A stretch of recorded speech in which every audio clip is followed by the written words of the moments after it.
Olá, eu sou a pastora Valdinha e você está no canal Casa de Deus. Eu estou muito feliz que você esteja aqui.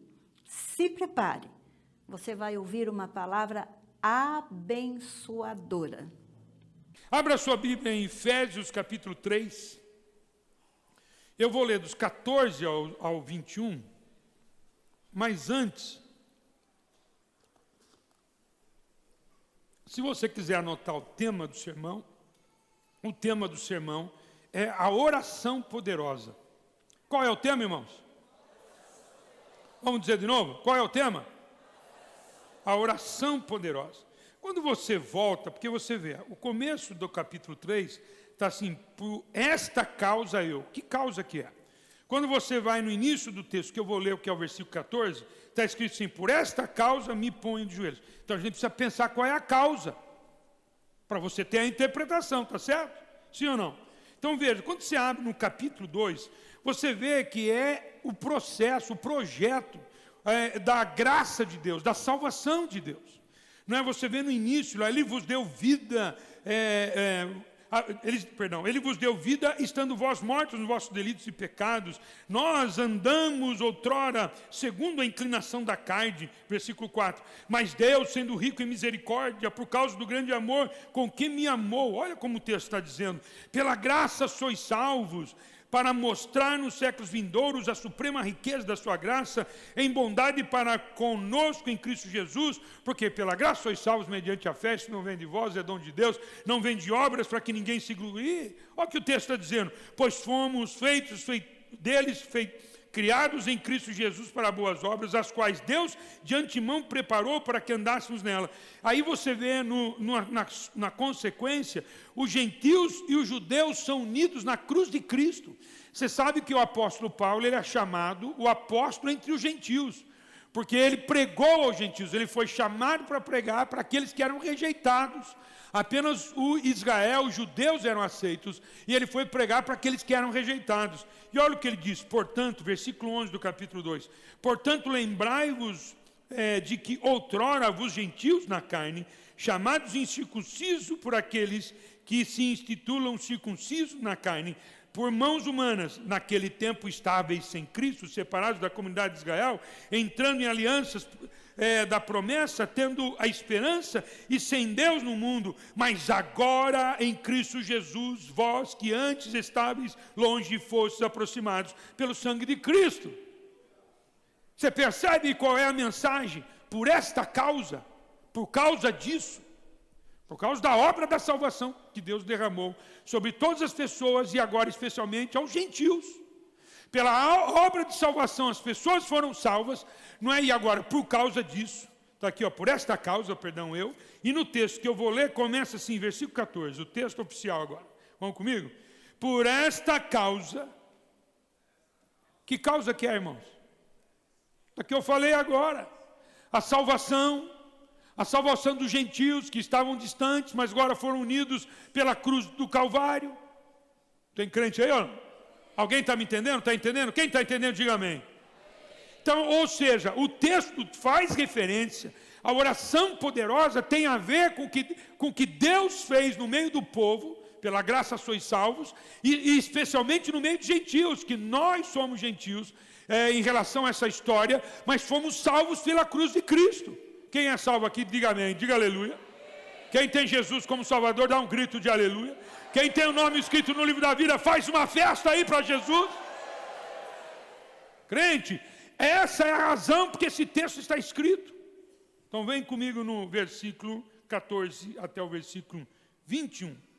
Por esta causa, me ponho de joelhos diante do Pai, de quem tomo o nome toda a família, tanto no céu como sobre a terra, para que, segundo a riqueza da sua glória, vos conceda que sejais fortalecidos com poder, mediante o seu Espírito no poder interior, e assim habite Cristo no vosso coração pela fé, estando vós arraigados e alicerçados em amor, a fim de poderes compreender com todos os santos qual é a largura e o comprimento e a altura e a profundidade, e conhecer o amor de Cristo que excede todo entendimento, para que sejais tomados de toda a plenitude de Deus. Ora, aquele que é poderoso para fazer infinitamente mais do que tudo quanto pedimos ou pensamos, conforme o seu poder que opera em nós, a Ele seja a glória nas igrejas e em Cristo Jesus, por todas as gerações, para todos sempre. Amém? Então vamos dar um glória a Deus, irmãos. Glória a Deus na igreja. E diz o texto, na igreja, por todas as gerações. Levante sua mão, dá um glória a Deus por isso. Glória a Deus por quê? Porque a salvação foi derramada. E agora Paulo pode fazer esta oração poderosa, grandiosa, que é nesse texto que está dizendo. Eu não vou conseguir explorar todo o texto que eu li aqui apenas no capítulo 3, nos versículos lidos, mas eu vou explorar muita coisa importante aqui com os irmãos. Para vocês entenderem um pouco, Paulo foi decapitado em 64 depois de Cristo. A última carta que ele escreveu foi 2 Timóteo. Mas entre 60 e 62, na sua primeira prisão, ele escreveu Efésios, ele escreveu Filipenses, ele escreveu Colossenses e ele escreveu Filemão. São as cartas escritas na prisão. Eu preguei outro dia em Filipenses, é a carta que ele escreveu em prisão, naquela situação. E a primeira oração de Paulo, nesta carta aos Efésios, ele enfatiza, anota isso, irmãos, a capacitação. Ele já não enfatiza a salvação.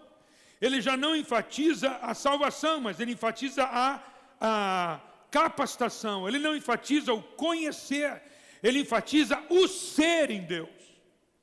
Que faz muito jus para cada um de nós, que nós precisamos pensar em quem nós somos, ou que nós queremos nos tornar dia após dia em Deus, em Cristo Jesus. A oração de Paulo, a oração poderosa, era uma oração para mexer com aqueles gentios, com as pessoas novas convertidas, com os cristãos que já eram convertidos há algum tempo, para dizer para eles, a questão agora é o que vocês estão se tornando, quem vocês serão em Deus. E isso é importante para nós, essa é a ênfase. Essa oração é geralmente considerada, entre os escritores, a mais sublime, a de mais longo alcance, porque Efésios não foi uma carta que foi só para os Éfesos, mas foi para outras localidades também, e com certeza foi escrita para nós também. E a mais nobre de todas as orações das epístolas paulinas, e possivelmente a oração mais poderosa, nesse sentido da Bíblia, em toda a Bíblia, é uma oração poderosa, grandiosa. É considerada a oração mais ousada da história. Paulo nunca separou o seu ministério da instrução com o seu ministério da oração. É muito bom conhecer, mas é melhor ainda se tornar daquilo que você conhece. Paulo não separa as duas coisas, instrução e oração andam juntos na vida de Paulo. Se você lê muito a Bíblia, é natural que você tenha mais tempo de oração, e quem tem tempo de oração, é natural que ele ame mais ler a palavra de Deus. Me parece que são duas coisas extremamente ligadas uma à outra, que precisam ser exercidas no ambiente cristão. A oração e a leitura da palavra, uma completa a outra. A leitura bíblica inspira você a orar da forma correta, orar pelo texto bíblico, né? Orar para aquilo que Deus deseja. Mas quando você ora, dá uma vontade, dá uma inspiração muito grande para você ler a palavra, e a oração te afina com Deus, te afina com aquilo que Deus quer. Inclusive, quando você ora bastante, você tem uma revelação da palavra maior, mais abundante. Tem crente aí? Tem crente entendendo? E aí diz a palavra aqui que ele orou de joelhos. Ao recordar o que Deus fez aos gentios, o gozo que ele sentia pela reconciliação na cruz, o gozo que os gentios sentiam pela reconciliação na cruz, tiveram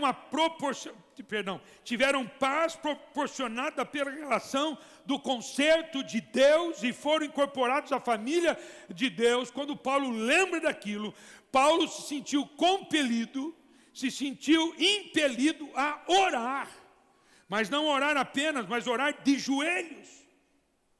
Por que razão Paulo dobra os seus joelhos perante o Pai? Era uma reverência.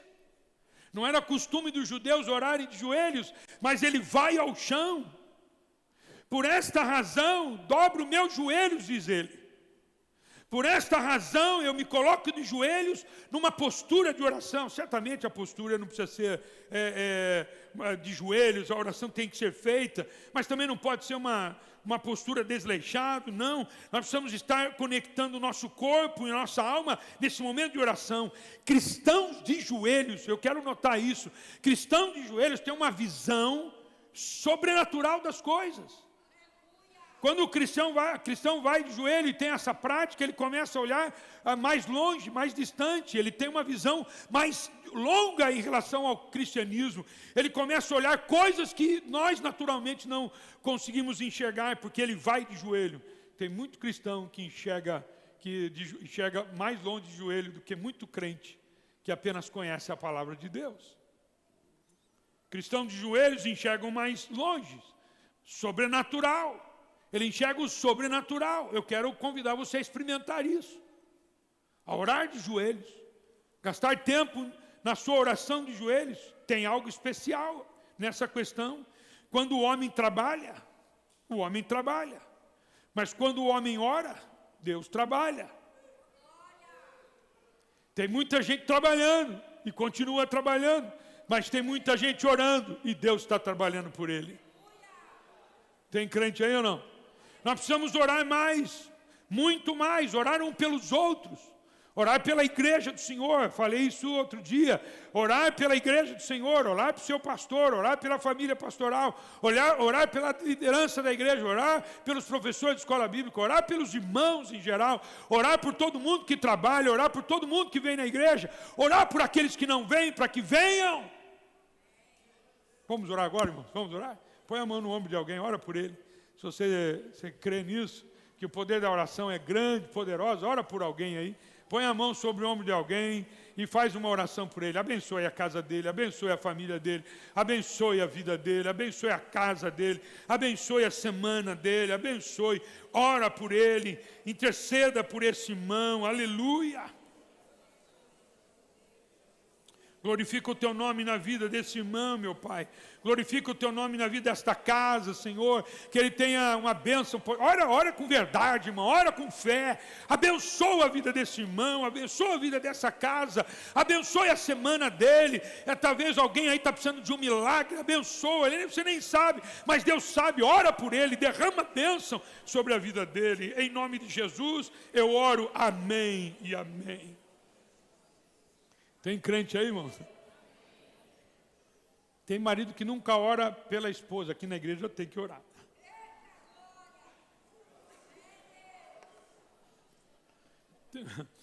Minha esposa com dor de cabeça, não é? Ela falou, marido, eu não saio daqui sem você orar por mim. Orei por ela, antes de sair de lá, orei por ela também. Feliz a mulher que tem um marido que ora por ele. Ao contrário, a mesma coisa. Feliz o marido que tem uma mulher que ora por ele também. O apóstolo Paulo tem muitas necessidades. O apóstolo Paulo tem muitas necessidades físicas e materiais. Ele estava preso. Eram urgentes, eram imediatas. Porém, não faz nenhuma espécie de pedido a Deus com relação às suas necessidades. Lembra que eu disse isso, que esse momento do Paulo, na mensagem de Filipenses, é o momento mais maduro de Paulo. A maturidade nos ensina que quando nós oramos por alguém, não é, Deus vai intercedendo por as nossas necessidades. Você sabe que é um princípio bíblico, quem dá, recebe. E a oração é uma das formas de você se dar por alguém, não é? E pode ter certeza, quando você se dá por alguém, você recebe. Às vezes ficamos concentrados só na nossa necessidade, só no nosso problema, e esquecemos de orar por uma outra pessoa. Nós deveríamos usar tempo para orar por outras pessoas. Talvez olhar quem está com você sentado do teu lado, anotar o nome dele, e na tua agenda diária de oração, colocar o nome desse irmão, a família dele e a casa dele. Garanto para você que o céu vai se mover de uma forma poderosa, vai abençoar esse irmão na tua vida, antes que vão abençoar você. Mas a sua bênção já está na porta para entrar na tua casa. Pode ter certeza, porque é princípio bíblico. O ponto culminante da oração está nas últimas palavras do versículo 19. Fica com o texto aberto de Filipenses 3, 14 a 21, que diz assim, ó, para que sejais tomados de toda a plenitude de Deus. Escuta isso. De toda a plenitude de Deus. Para que segundo as riquezas da sua glória, e eu quero que você anote isso, quando ele fala riquezas da sua glória, ele está falando dos dons espirituais, ele está falando de tudo aquilo que Deus poderia derramar sobre a vida de alguém. Então ele fala assim, para que você seja tomado da plenitude de Deus, eu vou falar um pouco sobre isso, e das riquezas da sua glória. As riquezas da sua glória são todos os dons que Deus poderia derramar sobre a vida de alguém. E ele continua, vos conceda que sejais interiormente fortalecidos com poder pelo seu Espírito. Ele poderia ter orado pelas suas necessidades, ele poderia ter orado pelas necessidades daqueles que haviam se convertido. Mas Paulo não está pedindo que haja mudança nas circunstâncias dele em relação a si mesmo e nem em relação às outras pessoas. Eu quero que você entenda isso.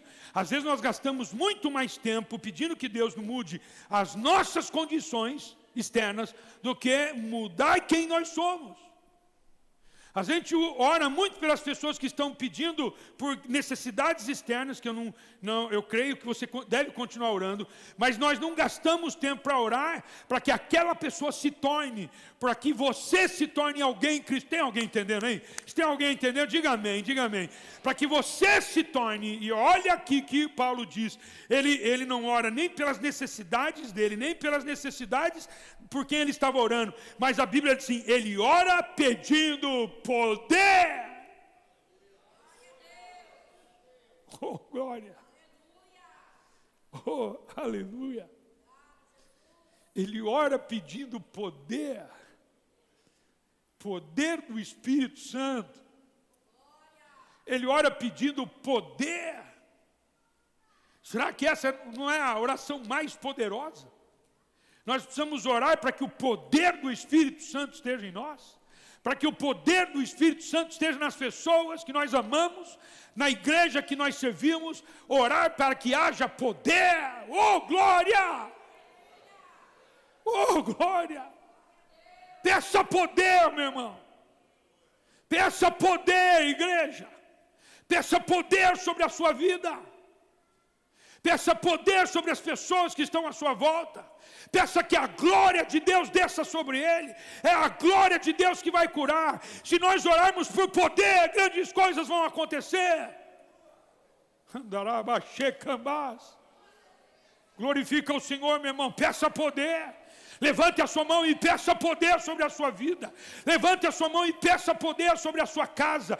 Levante a sua mão e pede poder sobre a sua família, sobre a sua esposa, sobre os seus filhos, sobre as pessoas que trabalham com você. Levante as suas mãos e diga, poder de Deus. Eu quero o poder de Deus. Rambalabachai.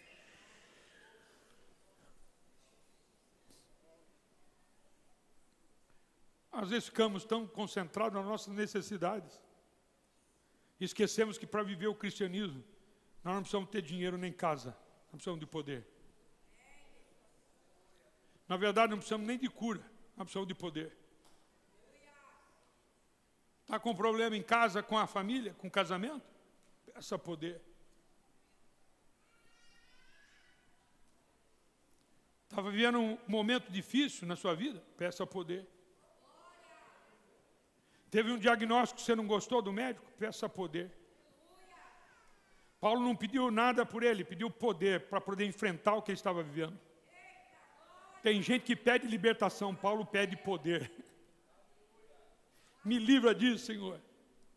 Paulo não pediu para que livrasse daquilo, ele pediu para que fosse cheio de poder. Ele viu que aqueles gentios haviam se convertidos, eram iniciantes no cristianismo, acabaram de chegar na família através da cruz de Cristo. Ele não ora por eles por outra coisa, ele ora poder. Ele ora pedindo, eu preciso que você creia nisso, irmãos. Ele ora pedindo poder do Espírito Santo. Poder sobre a vida daqueles que começaram o cristianismo, poder daqueles que estavam vivendo há muito tempo, poder para ele passar pelo que ele estava passando. É o poder de Deus que nos mantém em pé. Não são os milagres que ele faz na nossa vida que nos mantém em pé. É o poder do Espírito Santo que nos mantém em pé e nos mantém no caminho. Porque eu já vi muita gente sendo abençoada na igreja virar as costas e ir embora. Mas eu nunca vi alguém cheio do Espírito Santo, cheio do poder de Deus indo embora.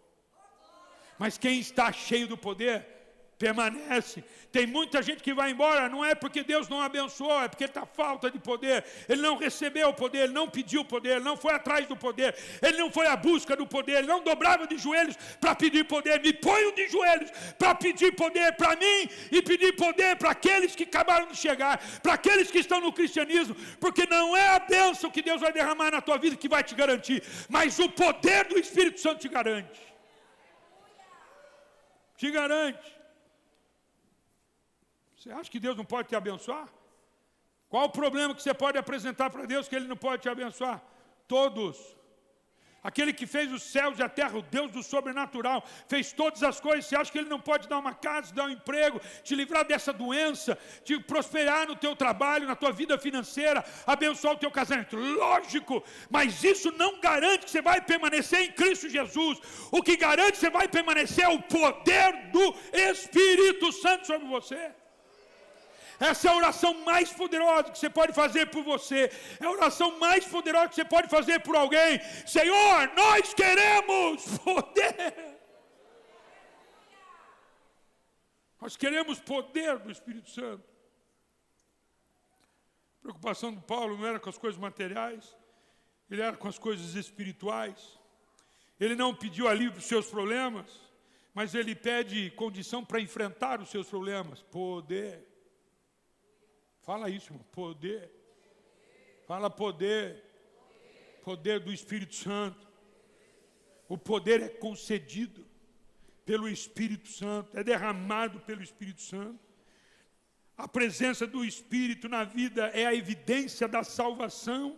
Romanos 8:9 diz assim: vós, porém, não estáis na carne, mas no Espírito, se de fato o Espírito de Deus habita em vós. Olha o que ele diz: e se alguém não tem o Espírito de Cristo, esse tal não é dele.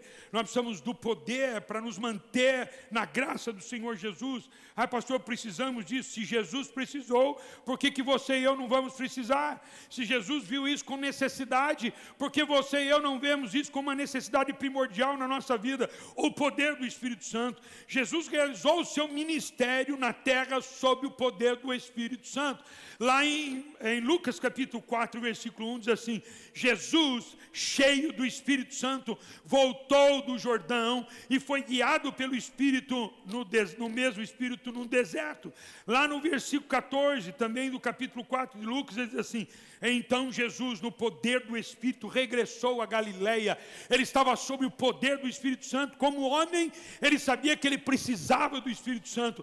E nós, da igreja do Senhor, não podemos esquecer disso. O que nós precisamos todos os dias fazer essa oração é para que Deus derrame o seu poder sobre nós naquele dia, sobre aquilo que nós vamos decidir, sobre aquela ação e atitude que nós vamos ter. Nós somos do poder do Espírito Santo, porque o poder do Espírito Santo vai te dar condição para enfrentar, vai te dar luz para você fazer a coisa correta, e você vai glorificar o nome de Cristo. Então, meu irmão, peça poder. Talvez você devia traduzir, tirar todo tipo de oração e só pedir por poder. Poder. Poder. Poder do Espírito Santo. Precisamos ser fortalecidos com o poder, porque somos fracos. Porque o diabo, nosso adversário, ele é astucioso. Porque o nosso homem interior, mente, coração e vontade, dependem do poder do alto para viver a santidade. Tem muita gente dizendo na igreja, e eu sei disso, porque Jesus me falou, Tem muita gente na igreja falando assim, santidade, santidade, mas como é que se vive isso? É porque falta poder, porque nós dependemos do poder do alto para viver a santidade. A santidade é uma guerra espiritual, é uma luta da carne, é uma luta contra a carne. E você não vence com o seu pensamento, você não vence com o seu coração bom, querendo deixar aquele pecado. Você não vence apenas pela vontade de fazer algo de bom para Deus e para você. Você vence no poder do Espírito Santo. Isso não é uma luta de carnes, é uma luta espiritual. Para você vencer aquilo que você precisa vencer, não adianta querer, o seu coração querer, não adianta sua mente falar. Você precisa, como eu, do poder do Espírito Santo. Será que tem alguém me entendendo nessa manhã que nós precisamos do poder do Espírito Santo? Oh, Rabaxelabás. Cada cristão é habitado pelo Espírito Santo. Cada cristão é chamado templo do Espírito Santo. Templo do Espírito Santo. Quando você pega a história do Velho Testamento, você vê que eles tinham um local onde Deus se manifestava. Lá no começo numa tenda, depois através da arca, depois do templo de Salomão, que a arca estava no átrio do Santo dos Santos, a arca, e Deus se manifestava, ele tinha um lugar. Deus sempre teve um lugar. Agora ele tem um lugar, que sou eu e você. Templos do Espírito Santo de Deus.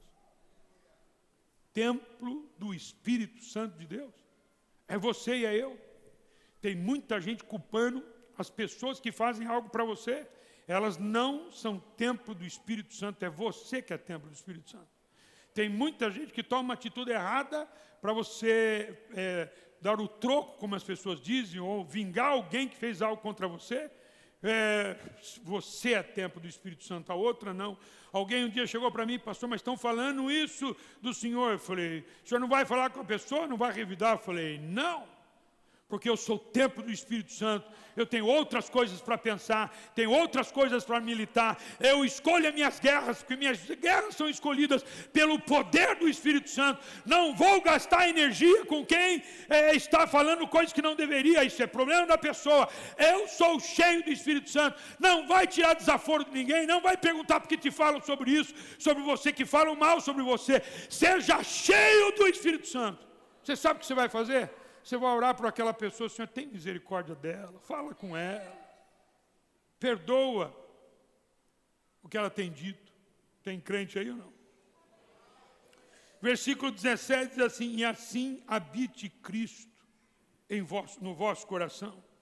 Ele quer que Cristo habite no coração de todos os crentes. Cristo habita no coração de todo crente, todavia, nem todo o coração é uma habitação confortável para ele. Nem todo. Jesus amava ir para Betânia, porque os seus amigos o amavam. Eles se alimentavam da palavra de Deus, na casa especialmente de Marta e Maria e Lázaro. Eles se alimentavam da palavra de Deus. E ao mesmo tempo eles serviam ao Senhor Jesus com alimentos. Ele amava ir naquela casa que ele se sentia bem. A habitação de Cristo é tudo que nós precisamos. Ele se sentia bem na casa em Betânia. Talvez essa seria a boa pergunta. Ele se sente em casa no nosso coração?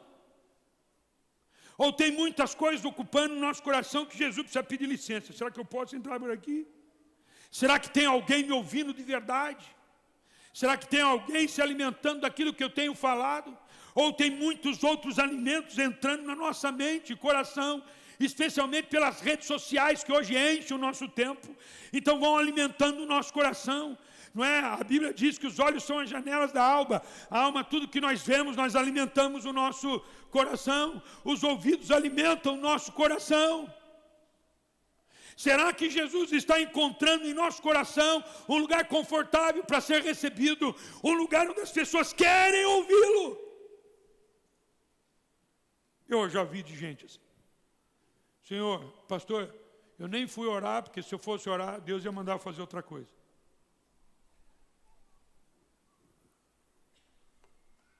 Já ouvi de outras pessoas, Senhor, pastor, não vou nem orar, porque Deus vai pedir para mim perdoar meu marido. Sério, irmão? Já vai falar isso para mim. Pastor, não vou nem orar, porque se eu orar, vai falar para eu perdoar meu marido. Se eu for orar, vai falar para eu perdoar minha esposa. Já ouvi isso de pessoas. Falei, você tem certeza disso? Tenho. Falei, então agora que você vai orar. A habitação de Cristo aqui é uma questão de intensidade. A palavra usada aqui no grego, aqui nesse texto no grego, tem o sentido de estabelecer-se. Refere-se a uma habitação permanente, em contraste com uma temporária, um alojamento, um aluguel, uma pousada por poucos dias. É usada tanto para a plenitude da divindade que habitou em Cristo Jesus. Essa mesma palavra no grego, você tem duas para habitação no grego. Eu não trouxe elas aqui em grego, mas as duas têm. Uma delas é uma habitação temporária, por um tempo, uma pousada para ficar um tempo, talvez 1 ano, 2 anos ou alguns dias.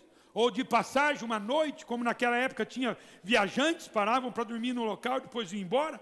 Aquilo tem uma expressão de habitar que é diferente dessa que é usada aqui. A que é usada aqui é uma habitação permanente, em contraste com a temporária. E é igual àquela que foi usada para Jesus, em Colossenses 2,9. Diz assim, porquanto nele habita corporalmente toda a plenitude da divindade. Ou seja, a plenitude de Deus em Cristo era perfeita, era plena. Denota uma residência. Em contraste com alojamento, é uma habitação do proprietário. Jesus não quer passar no seu coração e fazer uma visita. E trazer um presente para você, um bolo. Jesus quer ser dono do teu coração. Ele quer habitar e ser dono do teu coração. Tem crente aí ou não? Ele diz mais no versículo 17 assim, arraigados e alicerçados em amor. Nota isso, irmão. Para que Paulo pede poder do Espírito e plena soberania em Cristo em nós? Eu vou responder. Paulo ora para que os crentes sejam fortalecidos para amar. Porque todo crente cheio do Espírito Santo, os dons do Espírito Santo começam a se manifestar na vida dele, os dons, frutos do Espírito, começam a aparecer na vida dele. O principal é o amor. Nessa nova comunidade que estava surgindo entre judeus e gentios, aliançados pela cruz de Cristo, que ele estava formando, o amor é a virtude mais importante. Imagina naquela época, é fácil de explicar. Veja o que está acontecendo em Israel. Veja o que está acontecendo em Israel. É semelhante a isso, era uma guerra. Os judeus não queriam saber dos gentios. Os gentios eram um povo esquecido. Mas Deus amou todo mundo, porque Deus amou o mundo todo para que todo aquele que nele crê não pereça, mas tenha vida eterna. Deus amou os judeus, mas agora Deus pela graça ama os gentios. Diga graças a Deus, irmão, porque nós estamos nesse pacote. Nós somos chamados de filhos, fomos filhos adotados pelo Senhor. Nosso nome está escrito no livro da vida, somos filhos dele. Deus nos adotou, diga graças a Deus por isso. Tudo isso é baseado em amor. Ninguém consegue viver o cristianismo se não tiver amor. Nessa nova comunidade isso era importante. E nós precisamos do poder do Espírito, da habitação de Cristo, para amar uns aos outros. Você sabe por quê, irmãos? Você sabe por quê ou não? Cada um de nós tem o seu... Eu ia falar uma outra palavra feia. Cada um de nós... Deixa eu achar uma palavra melhorzinha aqui. Cada um de nós tem o nosso defeito. Eu ia falar uma coisa feia, fedido. Mas cada um de nós temos o nosso problema. E a coisa interessante é assim, eu tenho um problema e quem está do meu lado tem outro. E aí eu julgo o problema dele. E ele julga o meu problema. E aí esquece, que Jesus falou, você ficou olhando o cisco que está no teu olho, não olha a trave, viu o cisco que está no olho do teu irmão, não olha a trave que está no teu. Porque olhar para você é mais complicado. Se tem um problema na vida do cristão é o espelho. Olhar lá e fazer um raio-x de como é que você está, quem é você, o que você precisa resolver, é ou não é? Então nós precisamos amar uns aos outros. Isso é a igreja do Senhor, a oração mais poderosa. É a oração para pedir poder do Espírito Santo, para que Cristo habite em nós. Aí nós sejamos arraigados e alicerçados em amor. Amor para amar uns aos outros. Ele usa duas palavras aqui, ó. Uma dá arraigados, uma é arraigados. Arraigados é o sentido botânico, você concorda comigo? E a outra, alicerçados, é a construção civil. Talvez uma arquitetura. Presta atenção. Devemos estar tão firmes como a árvore sólida e como um edifício. Nós precisamos estar firmes em amor. Porque o que vai fazer com que vivamos o cristianismo é estar cheios do poder do Espírito, cheios de poder, Cristo habitando em nosso coração e exercendo o fruto do Espírito, que é o amor. Tem crente aí? Se tem crente aí, levanta a mão e diga amém. O amor deve ser o solo em que a vida deve ser plantada. Vou repetir, hein? O amor deve ser o solo, escuta, o amor deve ser o solo em que a vida deve ser plantada. O amor deve ser o fundamento em que a vida deve ser edificada. O amor. Pastor, tem dificuldade de perdoar, você vai ter que tratar isso. Pastor, tem dificuldade de amar uma pessoa chata, você vai ter que tratar disso. Jesus mandou a gente amar as pessoas. Aliás, mandou a gente amar os nossos inimigos. Escuta outra coisa, essa frase é boa. A profundidade promove visão e estabilidade. A profundidade promove provisão, e estabilidade. Provisão e estabilidade. Provisão é para você manter vivo, e estabilidade para você não cair. Por isso que eu e você precisamos do poder do Espírito Santo, porque através do poder do Espírito Santo, diga aleluia, irmãos, que Cristo habita em nosso coração, não entra outras coisas no nosso coração, e assim nós vamos amar as pessoas. Só assim poderemos amar as pessoas. Se não crescer com... Olha outra frase, escuta. Se não crescer com profundidade, eu coloquei uma redundância aqui. Se não crescer com profundidade para baixo, uma redundância, né? Mas pode colocar assim. Se não crescer com profundidade para baixo, não pode crescer com segurança para cima. Tem muita gente querendo ser grande com a profundidade rasa. Não queira ser grande com profundidade rasa, porque com o vento cai. E se você cair grande, vai ser grande o estrago. Tem crente aí ou não? Vou dizer de novo. Não queira ser grande se você é raso.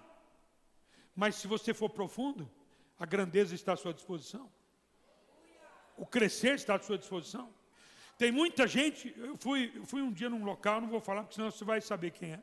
Eu fui num local e tive um encontro com algumas pessoas, Deus fala comigo no meu coração, muito claramente. O cidadão que estava comigo nessa reunião, cidadão guerreiro, lutador na vida, ele teve muitas dificuldades na infância e venceu muitas coisas. Eu vi um cidadão guerreiro e Deus fala comigo, ele é guerreiro, mas se ele não lutar as batalhas que ele precisa lutar, ele vai perder, ele não vai conseguir chegar lá. Eu nem posso fazer o que eu posso fazer na vida dele se ele não lutar essas batalhas. Eu falei, meu Deus, mas quais são as lutas? E eu falei, eu vou te revelar. Mas quando eu cheguei a começar a conversar com ele, Deus revela. Eu falei, você precisa, primeira coisa, perdoar teu pai. E ele começou a chorar, fazia anos que ele não via o seu pai. Eu falei, você precisa perdoar o teu pai. Você precisa fazer isso. Mas meu pai foi ruim. Mas a Bíblia diz, honra teu pai e tua mãe para que vá bem os teus dias na terra. Princípio. A Bíblia não falou, eu falei para ele, a Bíblia não falou, se teu pai for bom, você tem que honrar. A Bíblia diz para você honrar e pronto, acabou. Falei, segunda coisa, você tem um problema de bebida. Falei, se você continuar bebendo do jeito que você bebe, então Deus não pode fazer o que Ele quer fazer na sua vida. Ele tem um coração bom, Ele tem ideias fantásticas. Eu falei, se você não livrar da bebida, Deus não pode construir um prédio muito grande em você. Você não pode crescer, porque se você crescer, a bebida vai te derrubar. E aí, o terceiro, falei sobre o relacionamento dele com Deus. Tem coisas que Deus quer construir na nossa vida, mas Ele não constrói por causa da nossa... por nós estarmos rasos. por nós não estarmos aprofundados em Deus, como um alicerce de um prédio. Tem crente aí, irmãos? Ainda tem crente aí? Se não crescer com profundidade para baixo, não pode crescer com segurança para cima. E é fácil de você entender, vai lá, eu não vou ler o texto, mas lá em Mateus capítulo 7, versículos 24 a 27, fala do exemplo da casa construída na areia. Lógico, o alicerce era raso. E a casa alicerçada na rocha. Então era algo profundo. Para achar uma rocha, ele foi edificado na rocha. Fala dos ventos, fala de tempestades. Os ventos e tempestades vêm para os bons e vêm para os ruins.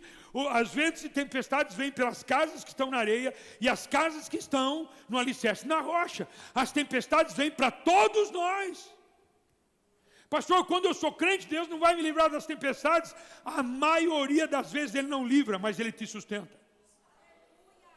A coisa grande de você ver uma tempestade com Deus é que você está profundo nele e Ele vai estar com você em toda a tempestade. Você nunca vai estar só. E tem mais ainda, tem uma garantia de vitória. Deus me deu uma visão outro dia, né? Eu tive uma visão, um sonho, e eu não sei se eu contei na igreja, será que eu contei na igreja? Eu tive um sonho assim, eu estava engraçado com o sonho com a igreja, eu sonhei lá com a Torres Neves. E eu estava lá na rua Torres Neves, onde era a antiga igreja, tinham muitos demônios na rua. Muitos demônios, eu lutando contra os demônios, e eu pegava as pessoas, eu jogava elas para dentro da igreja, e eu ficava jogando as pessoas, literalmente jogando. Eu lembro que eu joguei uma por cima, e quando eu joguei uma por cima, tinha um demônio que estava entrando junto, eu peguei ele, joguei para fora, e aquela luta contra os demônios vindo nas ruas ali da Torres Neves, da lateral, e de repente eu estou dentro do sonho, no sonho eu estou dentro da igreja, e eu vou fechando, fazendo força para fechar a porta daqueles demônios ali tentando entrar. Irmãos, eu acordei com os braços doendo. Não sei se eu fiz isso dormindo, mas eu acordei com aqui doendo tudo. E aí eu fui fechando, e quando eu ia fechando, ficou aquela fresta, o céu se enegreçou, ficou negro, não é? Com aqueles demônios, eu fechei a porta. Graças a Deus o sonho continuou. Depois eu abri a porta, tudo estava limpo, o céu estava azul, e eu tive 2 insights ali, não é, ensinamentos. Primeira coisa, o meu refúgio, o refúgio de todos nós, é na igreja. É estar alicerçado em Cristo Jesus na igreja. Ali é pedra que nos dá alicerce profundo. E a segunda lição diz, tem vitória. Tem vitória. Toda a luta do cristão tem vitória. Pode aplaudir, irmão, pode aplaudir. Porque toda a luta do cristão tem vitória. Diga para o teu irmão que está ao teu lado, toda a luta do cristão tem vitória. Diga para ele, toda a luta do cristão tem vitória para ele. Esteja alicerçado, arraigados, aleluia. Só assim poderemos compreender o amor de Cristo em suas plenas dimensões. Largura, altura, profundidade. Quando experimentamos viver no poder do Espírito Santo, arraigados e alicerçados em amor, coisas sobrenaturais vão acontecer. Olha para mim aqui. Ó. Quando é que você começa a conhecer o tamanho, profundidade, a largura do amor de Deus? Quando? Quando é que você começa? Pergunta para mim, irmãos. Como é que começa? Quando você começa a ver a manifestação do amor de Deus. Como é que você consegue ver a manifestação do amor de Deus? Através das tempestades da vida. Você vê o socorro. Você fala, se não fosse a presença de Deus, o que seria de mim? Quando a gente perde um ente querido, muito próximo, como pai e mãe, você fala assim, que bom que Deus está comigo. Que bom que Deus estava com meu pai e com minha mãe. Está, né? Que bom. O momento mais difícil da tua vida, a tua luta, quando aparece um câncer. É ou não é? É ou não é? Você fala, ainda bem que Deus está comigo. Quando aparece um problema, casa, você fala, ainda bem que Deus está comigo. O que um crente faz quando passa por um problema? Ele ora. O grande problema da igreja, hoje do cristianismo, é que você ora só no tempo da dificuldade. Seja cheio do poder do Espírito. Seja cheio da presença dele no seu coração. Ele quer habitação permanente. Ele quer espaço. Ele quer ser ouvido. E ele quer ser alimentado, cuidado. Jesus tem todo lugar aqui, ó, só seu. Só para você se divertir um pouco.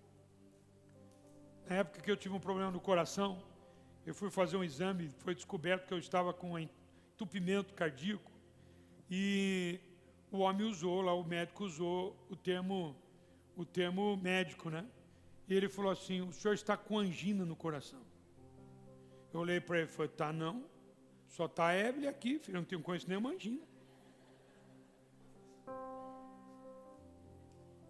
Mas às vezes tem outras coisas que entram no nosso coração, que não deveriam entrar. É só espaço para ele. Você vai experimentar o amor de Deus no tempo de bonança também, mas no tempo de dificuldade é marcante. No tempo bom, que você sentiu a presença de Deus, ele fica meio que de lado. Mas no tempo da dificuldade, na tempestade, quando você acha que você vai morrer, ele vai lá e estende a tua mão. Não vai não, Pedro. Levanta. Você não vai afundar. Eu estou aqui. Não tem coisa mais preciosa. Mas você precisa experimentar isso. Estar com Jesus. Tem hora que você sofre demais. Porque você só deixa para orar por poder, pela graça, para que Deus habite na tua vida na hora que está doendo. Antecipa isso, crente. Comece a orar já. Peça poder do Espírito Santo. Peça que Cristo tome o coração do seu coração todo. Tome conta do teu coração por completo. Trabalhe esse alicerce, estar arraigados. Não é? Para que nenhum vento destrua você. Nenhuma dificuldade, porque a vida vai te trazer dificuldades. Neste mundo tereis aflições. Vai trazer dificuldades para você, pode acreditar. Jesus nunca disse isso para nós. Quando você se converter, você está livre. Ele falou, neste mundo tereis aflições, mas tendo bom ânimo, eu venci o mundo. Ele está dizendo, se eu venci o mundo, eu vou estar com você, você vai vencer o mundo comigo. Eu não vou te abandonar, eu vou estar com você. Levanta, fica em pé. Eu quero cantar essa música, És o Alfa, porque eu acho ela incrível. A gente vai se encher de Deus aqui com essa música maravilhosa. Esse louvor adorado, que adora o Senhor. Meu irmão, peça isso, que você seja cheio do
E alguém, eu dependo dele, eu dependo do Senhor, daquele que é o Senhor dos céus e da terra.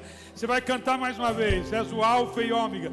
Na hora que falar toda a glória, te damos toda. Levanta o mais alto que você puder, se você quiser. Ninguém é obrigado aqui, mas eu estou dando só uma instrução. Faz isso, vai.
Que palavra maravilhosa! Você gostou? Você concorda comigo? Então divide isso com a gente. Conta aqui nos comentários, compartilha a sua experiência, compartilhe o quanto você foi abençoado. E não se esqueça, se inscreva no nosso canal. Vou deixar um outro vídeo para que você se inspire, para que você seja abençoado. Um grande beijo e até a próxima.